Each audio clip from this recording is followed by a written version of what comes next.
Helo, Cath ydw i a dwi'n un o'r lysgenhadon Coleg Cymraeg. Dwi'n dod o Devon, ond nawr dwi'n byw yn Caerdydd.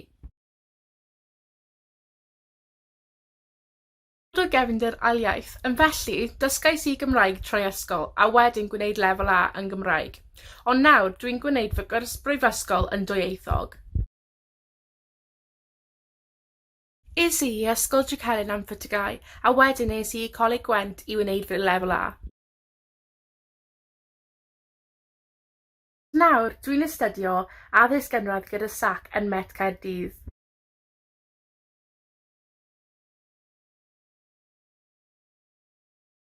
Mae'r coleg yn rhoi ysgoloriaeth cymhelliant i pobl sy'n astudio mwy na 3300 trwy'r gyfrwng Gymraeg. Ti'n gallu cael 500 bob blwyddyn ti'n astudio, a mae hyn yn gallu bod yn help mawr pan ti'n astudio yn y brifysgol.